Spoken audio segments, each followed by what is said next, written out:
A 19-year-old boy took his life on Saturday.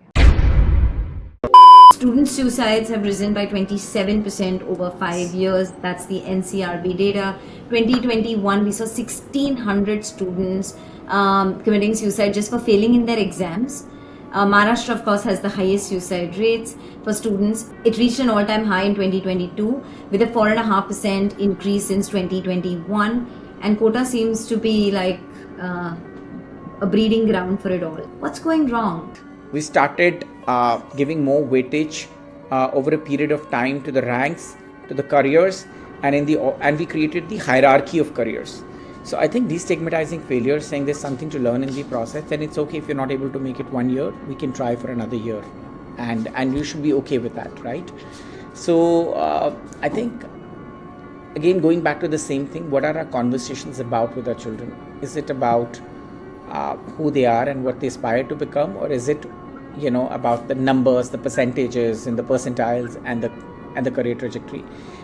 I again, in my friend circle, I recently went out for a lunch party and I saw my friend's daughter and I could see on her face, and I asked my friend, I said, do you mind if I talk to her for 10 minutes? He said, kya hua? Kuch to nahi hua usko. I said, do you mind if I speak to her? Because I'm concerned.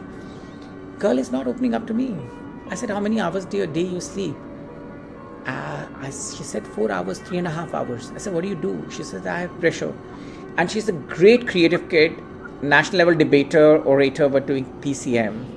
Because father is very clear that it has to be PCM to a journey. But father doesn't see any problem in that. He said, ये सब हमने भी तो किया है, इनको भी करना है. क्या problem है इसमें? आजकल के बच्चे ज़्यादा stress लेते हैं. But I keep telling my colleagues, teachers also, and tell parents also, our vulnerabilities were very limited. We were not born in a WhatsApp era, where one news event impacts so much to us that I can take a decision in a fraction of a second. And also parents going back and feeding in their children. Sometimes, we come across parents who will say, if you don't do this as a school, my child will take his life. If you don't do this, I'm worried about. So what kind of community and what kind of a nation are we trying to build? So I think even if your child has taken a journey under your pressure to try, and for a lack of better word, you're funding their education, you're telling them very clearly, you got to do this, at least try this. Don't push them beyond that, and continue to give them a safe space that, okay, I want you to do it. Maybe you may not understand the reason, but should you fail, should you feel differently, come back and have conversation. So I couldn't have that conversation with that girl. I just asked her one question, how many hours a day you sleep? She said 4.5 hours. I said, what happened? What are you doing these days? I've not seen your Instagram updates on MUN and stuff like that. She says, oh, that was in grade 10th. I'm in 11th now. So you know how the whole circle is. What we liked, we took away that. We want her to pursue what we want her to pursue. We want her to pursue at the benchmarks we want her to excel in. So I think creating a safe space, saying, even if you're living my dream or my aspirations, I still would listen to you. So come back. Should you fail, should you feel differently, come back. Create opportunities of conversation. Yeah, also just seek a professional help if you feel you're not able to do that. Not all of us are good at conversations with our children, right? The level of investment in terms of, I'm not talking about monetary investment, the level of investment of aspirations we've done in our children, it's extremely burdening for any child to carry that. We need to unburden them. And I think live the life of a student today for 1 week. I bet you most CEOs will be I don't want to use any unparliamentary words, it's almost there, but I think they'll be very uncomfortable.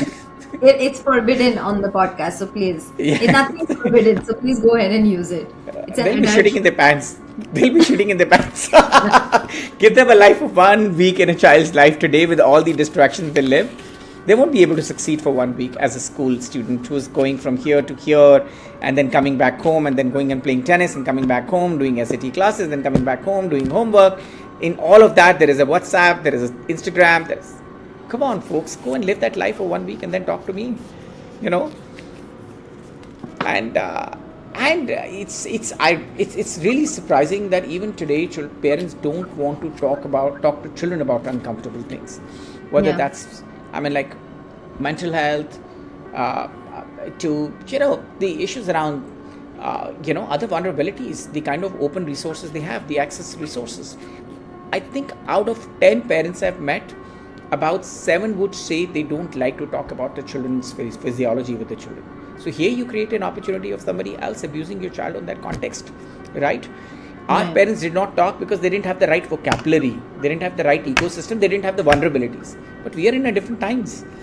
We are giving children devices which are like ticking atom bombs. Right. What they're doing with that is, whether that's sexting or anything else, it can lead to something else in their life. Who's talking to children about these things? Right. You know? So I think we just, and also we've become an economy of abundance. You know, हमें सब कुछ करना है life में. 18 से पहले हमने दुनिया जीत लेनी है. For parenting tips, celebrity interviews, recipes, conversations with experts, DIYs, and lots more. Subscribe to Kids Talk Press now.